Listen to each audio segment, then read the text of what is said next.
2차 전지에 집중 투자했던 한국의 개인 투자자들, 지난달 27일에 이어서 어제도 분열 조짐을 나타냈는데요. 미국 개인 투자자들의 상황도 크게 다르지는 않습니다. 투자금이 극소수 종목에 쏠리면서 올라가는 주가와 함께 개인들의 불안감도 한층 더 커지고 있는데요.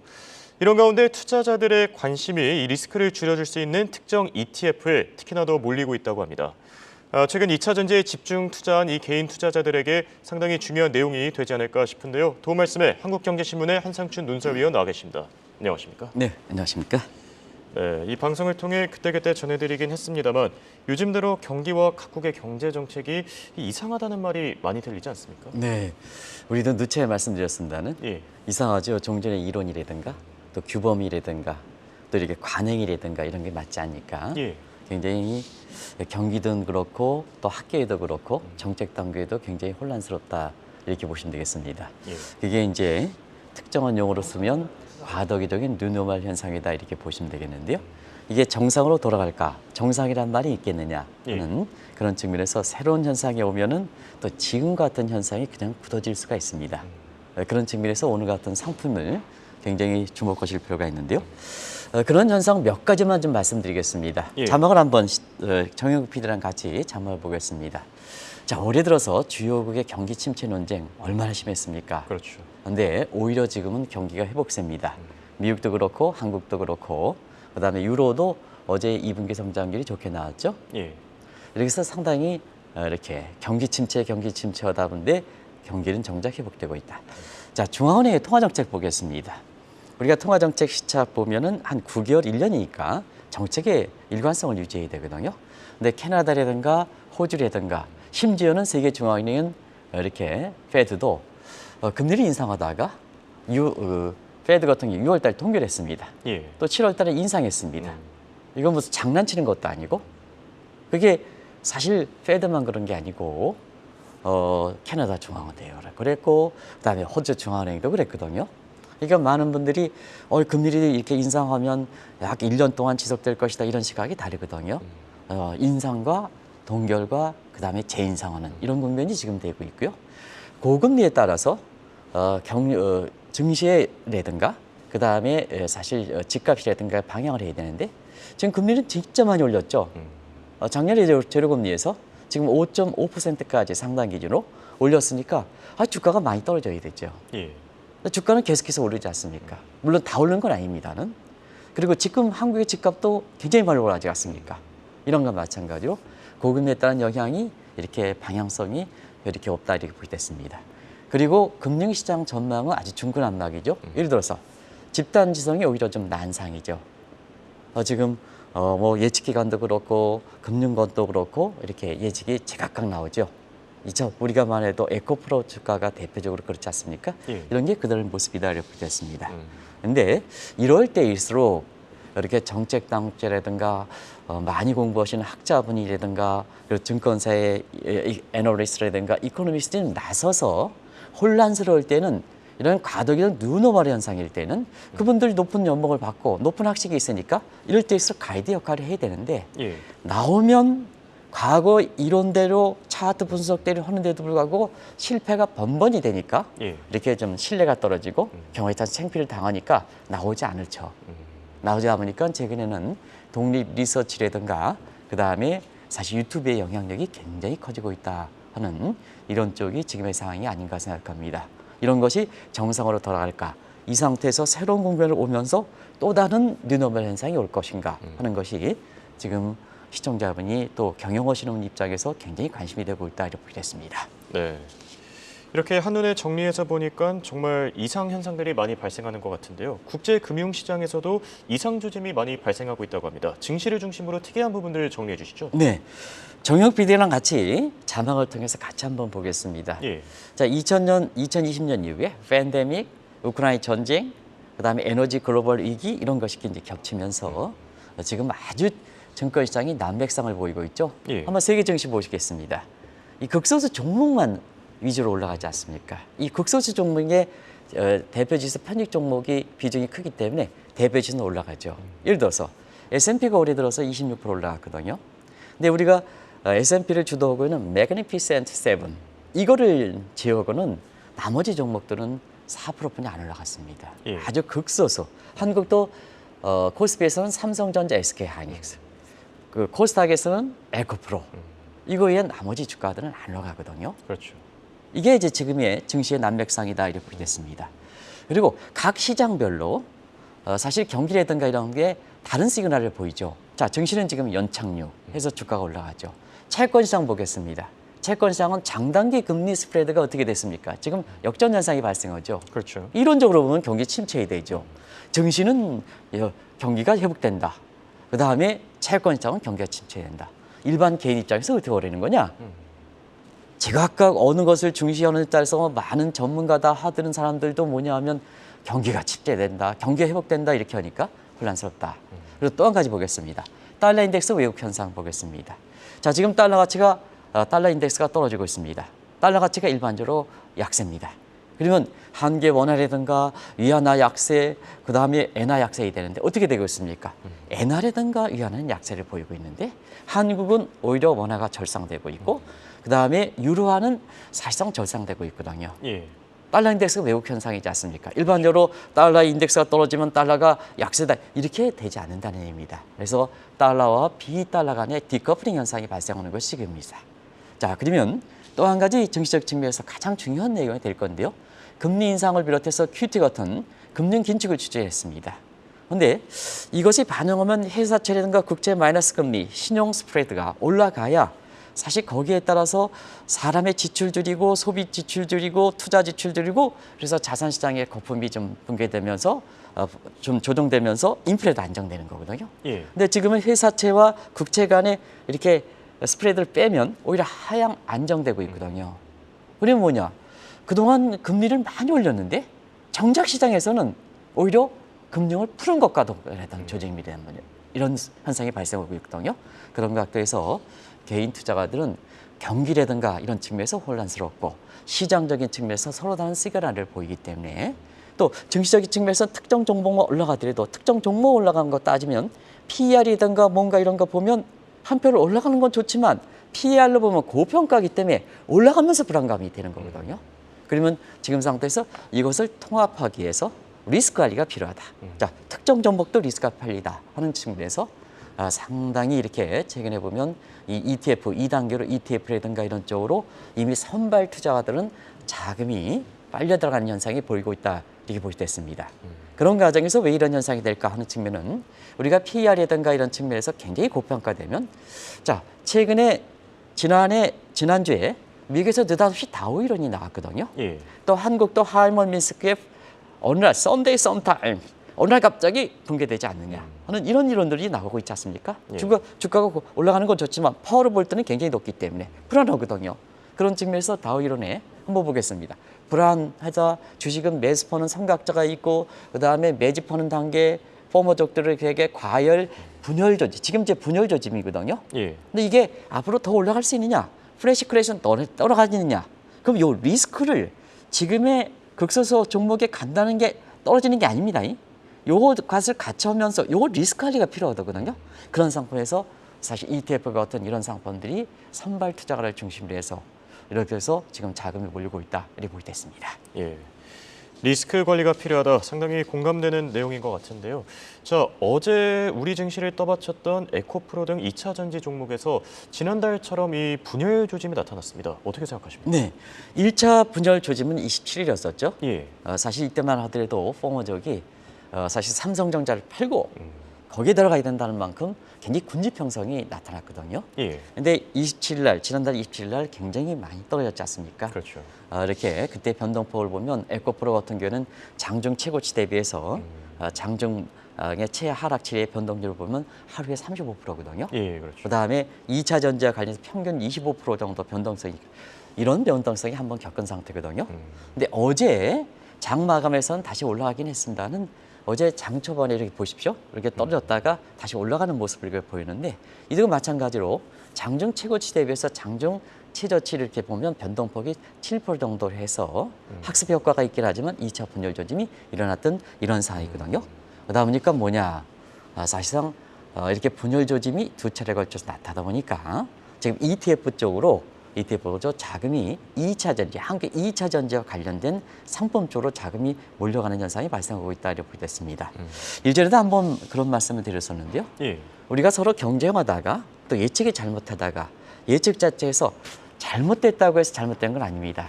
고객을 생각하면 항상 잘못된 것을 인정하고 그 고객에 맞춰서 새로운 상품을 출시하는 것은 그거는 금융사의 자세고 애널리스트의 자세고 이코노미스트의 자세입니다 하는 측면에서 뒤늦게 2차 전지를 출시했던 모 대형 증권사의 2차 전지 이 상품에 지금은 수익률이 가장 좋다고 해요. 자금이 빨려 들어가는 현상, 이런 현상이 발생하고 있다는데요. 그게 비록 예측이 다 맞을 수는 없거든요. 예. 그러나 고객을 생각하면 그걸 인정을 하고 고객에 맞춰서 2차 한국의 2차 전지 ETF 상품 내는 곳, 이것이 고객의 수요를 챙기면서 지금은 수익률을 가장 좋게 하지 않습니까? 이런 것이 금융사 바람직한 현상인데요. 한국의 자본시장에 발전되는 모습의 하나의 한 측면으로 볼 수 있지 않냐 생각합니다.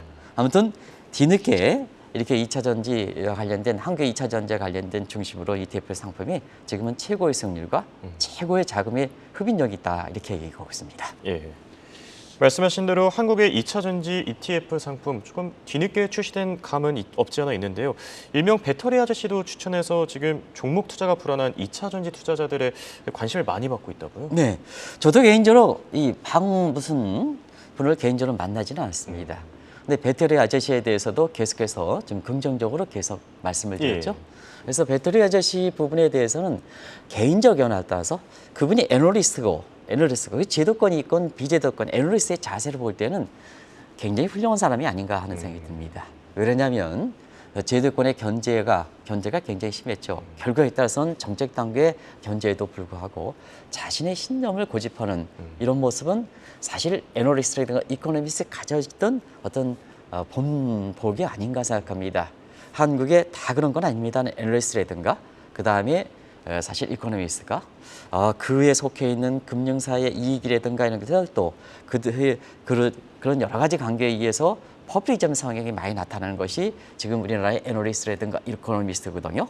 그래서 이쪽 방송 나갔을 때 이렇게 얘기하고 저쪽 방송 얘기할 땐 저렇게 얘기하고 그런 거 보실 겁니다. 근데 지금은 증강현실 시대거든요. 다 비교가 가능하거든요. 그래서 방송 출연도 한 군데 해야 됩니다. 아이덴티티 정체성을 유지해야 되거든요. 제 개인적인 얘기 하겠습니다. 저라도 다른 방송에 출연이 요청을 안 하겠습니까? 제가 유키스에서도 방송 출연을 요청을 받았던 예. 이런 상황인데 한국경제 TV에 나가는 책임이 있지 않습니까? 그럼에도 불구하고 안 나가거든요. 그런 측면에서 보면 지금 모든 것이 보이는 증강현실 시대이기 때문에 사실상 그렇습니다. 자기의 신념을 유지하는 게 좋은데요. 어려울수록 애널리스트라든가 이코노미스트가 자기의 정체성을 유지하는 게 중요하다. 예. 그런 측면에서 그 배터리 아저씨는 굉장히 좋은 모습을 보이는 것이 아닌가 생각합니다. 더더구나 한국의 2차 전지와 관련해서 중국의 2차 전지와 관련해서 굉장히 저항이 있었다는 것은 아실 겁니다. 예. 그럼에도 불구하고 뒤늦게 들어왔던 한국의 2차 전지 ETF에 대해서 자, 사람이 싸웠던 감정은 돈을 버는 데 있어서 감정이 흐르면 안 된다. 예. 내가 거기와 싸웠다고 해서 이렇게 좋은 상품이 나왔는데 그 싸운 거 가지고 추천을 안 하면 안 되지 않느냐. 그렇죠. 그런 상태에서 굉장히 감정적 부분을 좀 줄였습니다. 이것도 굉장히 저로서는 한 번도 한 번도 만나보지 못한 사람인데요. 예. 굉장히 훌륭한 자세인가 아닌가 생각합니다. 유망 종목을 추천하는 데 있어서는 개인적 감정을 떠나야 된다. 그래서 뒤늦게 이렇게 2차 전지, 한국의 2차 전지와 관련돼서 당신도 2억 원 중에서 1억 원 투자했다. 여기에 1억 원 투자했다. 그래서 신문에 크게 나와서 그냥 제가 쓰는 거예요. 예. 2차 전지에 나왔다. 이렇게 추천도를 이렇게 해서 또 뒤늦게 이렇게 많이 지금 2차 전지와 투자 관련된 개인 투자가들이 굉장히 많이 이렇게 불안하지 않습니까? 예. 그래서 이분의 흡인력이 있어가지고 또 그 상품에 한국의 2차 전지 ETF 상품에 굉장히 자금이 몰려가는 모습이 보이는데요. 이게 사실상 지금처럼 불안정한 게 한국의 이코노미스트와 그다음에 애널리스트가 보여줄 자세가 아닌가 생각합니다. 자기의 신념이 있으면 포퓰리즘 성향을 가지면 안 된다. 두 번째는 돈을 번 데 있어서 개인적 감정을 떠나서 나의 고객을 생각하고 또 금융사 입장에서는 고객을 생각한다면 사실 유망한 것은 개인적 감정과 추천해야 된다 하는 그런 모습은 굉장히 훌륭한 자세가 아닌가 하는 생각이 듭니다. 예.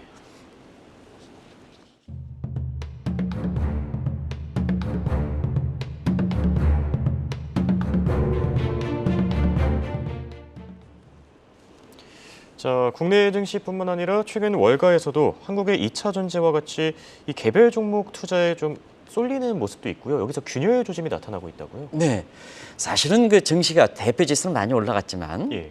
지금 내부적으로는 보면 미국도 그렇고 한국도 그렇고 소수 종목에서 또 나머지 종목과는 소외되는 종목의 디커플링 현상이 굉장히 많이 나타나고 있다 이렇게 보시면 되겠습니다. 디커플링 현상이 좀 이렇게 완화적인 표현입니다는 극단적인 양극화 현상이다. 저는 그렇게 표현합니다. 예. 극단적 양극화 현상이다. 자, 앞으로 이것이 정상 상태에 돌아갈 것이냐. 지금 부분적으로 한국의 2차 전지 종목이 좀 분열 조짐이 되면서 바이오라든가 이런 쪽으로 올라가는 이 모습은 굉장히 이렇게 그렇게 가야 됩니다. 산업의 균형적 발전을 위해서. 근데 반드시 그쪽으로 가야겠느냐 하는 측면에서는 오히려 여름 휴가철 이후에는 극단적 양극화 현상이 더 심화될 수 있는 가능성이 높습니다. 왜냐? 디지털의 속성상, AI 인공지능의 속성상, 또 거기에 대자본의 속성상 이런 측면에서 볼고 규모의 경제 이익상 반드시 뭐냐? 이것이 지금의 증시를 이끌었던 종목들이 흔들리면 다른 쪽으로 확산되겠느냐? 쉽지는 않다 이렇게 보시면 되겠습니다. 예. 그런 과정에서 자 지금 이런 종목들이 펄이든가 이런 종목을 워낙 많이 주가가 올라가니까 펄에서 설명할 수 없는 이런 상태거든요. 우리가 엔데믹이라든가 그다음에 텔스라 같은 올해 같은 경우에는 펄 가지고 어떻게 설명할 수 있겠습니까? 그렇죠. 미개 한번 증시 보겠습니다. 미개 증시를 대표적으로 보면 올해 들어서 미개 증시는 메가 캡 A 설명드렸죠. 그리고 매그니피센스 7 종목 이제는 많이 알았던 겁니다. 예. 그 내용은 이렇습니다. 근데 이런 종목이 주도해왔거든요. 엔디면 200% 가깝게, 테슬라는 120% 가깝게, 펄을 보면 도저히 설명할 수 없습니다. 근데 정상으로 돌아가겠느냐? 펄을 따지는 적정가에 맞춰서 정상으로 돌아가겠느냐? 그렇지 않다. 그렇지 않다. 지금의 옛날 관행이 다르다. 그런 측면에서 보면 이런 종목인데, 근데 이런 종목이 상당히 불안하거든요. 그렇죠. 그다음에 이 종목도 리스크 관리가 필요한 거거든요.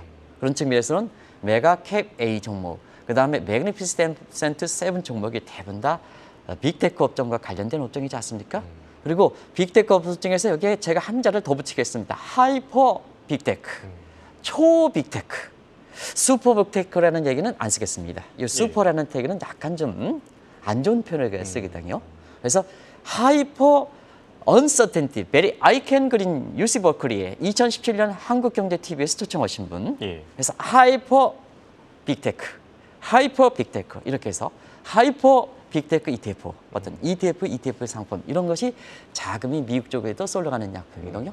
또 한국의 이렇게 금융사들도 미국의 빅테크 업종을 중심으로 해서 한국에서도 이렇게 일반 고객들한테 상품을 내놓고 있거든요. 거기도 자금이 몰려가는 현상이 미국과 함께 한국도 동일하게 발생하고 있다. 이렇게 보시됐습니다. 예. 어떤 상품으로 그러면 자금들이 몰려갈까? 사실 삼성전자 감산선언 당시에도 이 시간을 통해서 필라델피아 반도체 ETF를 언급한 적이 있으셨는데요. 만약 그때 투자했다면 상당히 좋은 성과 얻지 않았겠습니까? 그때 테슬라의 가격 할인과 예. 그다음에 삼성의 감산 조치를 우리가 게임 시리에서 이기적 게임과 노이만 방식, 그다음에 샤프리 로스의 공생적 게임 방식에서 아마 그때 당시에 삼성전자의 감세 조치는 1분기에 이익으로 보면 96% 하락했지만 감소했지만 감산 조치는 공생적 게임이기 때문에 경쟁사 도기 때문에 상당 부분 이때 삼성전자라든가 필라델피아 반도체 지수 또 반도체 관련된 각종 상품에 투자하면 돈 벌겠습니다 하는 이런 쪽도 말씀을 드렸습니다. 그 상황은 뭐 시청자 여러분이 지금 삼성전자 갖고 있을 것 또 삼성전자 같은 반도체 ETF를 갖고 있는 사람이 아주 지금 체감적으로 수익이 굉장히 높기 때문에 아마 아실 겁니다. 그 내용을 좀 정리해 드리겠습니다. 그래서 삼성전자의 감산 조치가 지난 4월에 있었었는데요. 그때 이후에 반도체 D램 가격이 글로벌 인류 기업이 감산해야지 누가 감산하면 이게 반도체 수급이 개선되겠습니까? 그렇죠.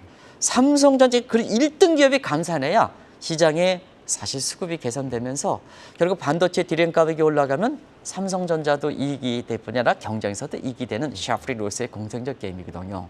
그걸 바탕으로 해서 삼성전자가 그때 당시에 5만 전자에서 지금은 7만 1,100 정도로 해서 7만 전자입니다. 지금 7만 전자 가니까 조만간 뭐냐 7만 전자를 딛고 8만 전자 가는 게 아닌가. 또 일부에서는 10만 전자 얘기하는데요. 10만 전자 누누이 말씀드렸다시피 한계의 펀더멘탈이 개선돼야 된다는 걸 말씀드리겠습니다. 예. 그래서 삼성전자 모습이 직접적으로 감산에 대해서 혜택을 받는 개인 투자가들이고요. 자, 필라델피아 반도체 지수 강하게 추천했습니다. 그때 당시에. 필라델피아 반도체 ETF 지수를 보겠습니다.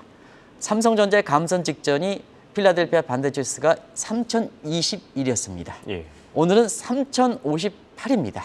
3,005요. 어떻게 되겠습니까? 불과 3개월 만에 필라델피아 반도체 ETF를 줬다면 약 30% 수익, 30% 수익이 나온 겁니다. 앞으로 어떻게 될 것이냐? 예. 인공지능 이런 관련해서 반도체 관련돼서 모든 국가들이 심지어 네덜란드 국가도 이제는 반도체가 이렇게 앞으로의 수급을 볼 때는 자급자족의 능력이 없으면은 산업 전체가 흔들리겠다는 측면에서 모든 국가들이 반도체 설비 투자에 나서는 상태거든요. 그래서 앞으로는 이 필라델피아 반도체 ETF 이런 ETF 상품이라든가 한국의 삼성전자 이런 쪽에서 보면 그때그때 기복이 있겠습니다는 중장기적 투자 수익이 상당히 높지 않겠나 이렇게 보고 있습니다. 예. 여기 또 투자자들의 관심사는 중국 투자 자금을 과연 누가 잡게 될 것인가. 1978년 개방 이래로 포트폴리오 자금을 마치 블랙홀처럼 빨아들인 바 있었죠. 과연 앞으로 누가 이 잡느냐에 따라서 투자 수익률이 결정되겠죠. 기업의 자금이든 포트폴리오 자금이든 사실 중국 했지 않습니까? 그렇죠. 자금을 블랙홀 좀 발했지 않습니까? 근데 지금은 거기서 자금이 빠져나오지 않습니까? 그런 측면에서 지금 두 가지 흐름인데요. 미국의 빅테크, 미국의 반도체 ETF 이런 쪽이 왜 잘 나갈까 하는 측면에서는 또 미국 경제가 잘 나갈까? 중국에 갔던 기업들이 그 훌륭한 기업들이 미국으로 가니까 GDP가 미국 기업이 중국에 갔다가 딱 미국으로 들어오면 중국의 GDP는 떨어져요. 미국의 GDP는 올라가지 않습니까? 그게 증시에 반영되지 않습니까? 매그니피센트 7, 자 메가 캡 A 종목, 필라델피아 반도체 지수 관련된 전부 빅테크 업종들이 이렇게 되겠죠. 예. 이런 것이 이렇게 되는데요. 아시겠으면 한편으로는 미국으로 불과하고 다른 한편에서 아시아적으로 알타시아에서 중국을 대체하는 아시아의 엘터너티브 플러스 아시아를 하는 에코노미스트의 알타시아를 얘기했습니다. 그중에 대표적인 것이 뭐냐 하면 인도가 되겠죠. 자, 인도 같은 경우에는 인구도 많아요. 두 번째는 미국의 중국의 테크래시 문제에 대해서 대체적인 시장이 돼요. 또 시스템 자체가 불균형이 있지만 영국의 선진국의 금융의 시스템이 지금 갖춰져 있어요. 또 한국과 가까워요. 그렇다 보니까 인도 관련돼서 계속해서 시청자들에게 말씀드렸습니다는 자 그동안 인도의 적립식 상품에 대해서 이렇게 했습니다.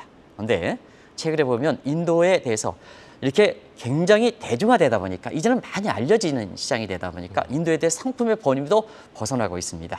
그래서 인도의 적립식 상품뿐만 아니라 ETF 관련해서 인도 니프티 50 ETF 상품 그리고 인도의 개별 종목 직접 투자할 수 있는 이러한 그 GBK라든가 이런 쪽에 인도의 개별 종목을 투자하는 범위까지 국내에서 대형 증권사들이 이렇게 보는 모습이거든요. 그만큼 인도의 투자권이 가시권에 들어온다. 지금은 중국에서 왜 인도에 주력해야 되느냐. 이 방송을 통해서 누차 말씀드립니다. 그것이 금융 상품을 통해서 인도의 적립식 상품에서 인도의 니프티 50 상품으로 적립식으로 이렇게 확대되는 거다. 그래서 앞으로는 인도의 개별 종목 투자까지 확산되지 않겠느냐 이렇게 보고 있습니다. 네. 자, 정리를 해보겠습니다. 최근처럼 종전의 이론이 맞지 않고 또 가이드, 안내 역할을 해줄 사람이 없으면 투자자들이 참 불안할 것 같은데요. 이런 때일수록 더 안전한 상품에 돈이 더 몰리지 않겠습니까? 네, 일전에도 특정 종목의 주식만 퍼가지고 설명을 올라가니까 투자자의 성향이 극단적으로 간다. 그래서 아주 하이 리턴 하이 리스크 쪽으로 가고 아니면 로우 리스크 로우 리턴 아주 극단적으로 안전자산을 선호한다 하는 쪽도 말씀을 드렸습니다. 예. 그 과정에서 가장 안전한 자산을 하면 금과 미개 국채라든가 이런 쪽이 되는데요. 자, 전통적인 안전자산이 미개 국채만 하더라도 어떻습니까? 안전합니까? 미개 연일 디폴트 얘기가 나오거든요. 그런 쪽이죠. 예. 그다음에 금도 저게 도대체 말이야 지금 진짜 안전한 자산이냐 인플레 해칭으로 안전한 자산이냐 역할을 못하고 있거든요. 예. 그러다 보니까 최근에 보면 일전에 한번 말씀드렸습니다는 트리플 A 회사채 종목을 담보로 해서 새롭게 발행하는 커버드 펀드가 굉장히 유용합니다. 예. 그러면 이 대목에 대해서는 시청자 여러분이 잘 아실 겁니다. 그러면 주식시장 상품에서 커버드 펀드와 관련된 극도로 안전을 추구하는 상품이 뭘까? 저도 배웠습니다. 나스닥 커버드 콜 ETF라는 상품이라는 것이 있답니다. 예. 그래서 이런 것이 증시에서도 지금의 주가는 올라가지만 차익을 실현하는 사람들 아니면 극도의 불안한 포머족들이 안전한 자산을 선호하는 과정에서 고거의 수에 맞춰서 증시에서도 나스닥 커버드 콜 ETF 상품들 이런 상품들을 마련해서 여기도 자금이 많이 가는 것 같습니다. 이런 각도에서 아마 지금은 증권시장에서 극소수의 종목만 올라가는 현상인데 지금은 어느 정도 임계점이 왔으니까 리스크를 관리할 수 있는 그러나 그 종목이 나쁘다는 게 아니거든요. 예. 근데 그 종목을 매력을 가져가면서 너무 불안하니까 리스크를 해주는 이렇게 합니다. 그런 과정에서 제가 마지막으로 한 가지 말씀드리겠습니다. 예. 항상 이 정상이 되면 동물의 왕국에서 라이언과 그 다음에 호랑이가 있지 않습니까? 예. 그런 과정에서 정상이 있는 두 라이언과 호랑이는 싸웁니까 안 싸웁니까? 싸우지 않죠. 싸우지 않죠. 예. 그러면 한국경제TV에서 이렇게 개인 투자가들 동학개미가 좀 어렵다 해서 우리 조지현 사장님께서 라이언 투자자를 하자. 그래서 라이언 사자 투자거든요. 예. 그리고 지금은 세계가 하나니까 글로벌입니다. 사자와 글로벌은 그 호랑이는 서로가 공존합니다. 그런 상태에서 금융산부에서도 많은 시사점을 던져주는 것이 아닌가 생각합니다. 네. 말씀하신 대로 지금부터는 리스크를 관리해야 될 때가 다가오지 않았나 싶습니다. 지금까지 도움 말씀에 한국경제신문의 한상춘 논자위원이었습니다. 네, 고맙습니다. 네, 고맙습니다.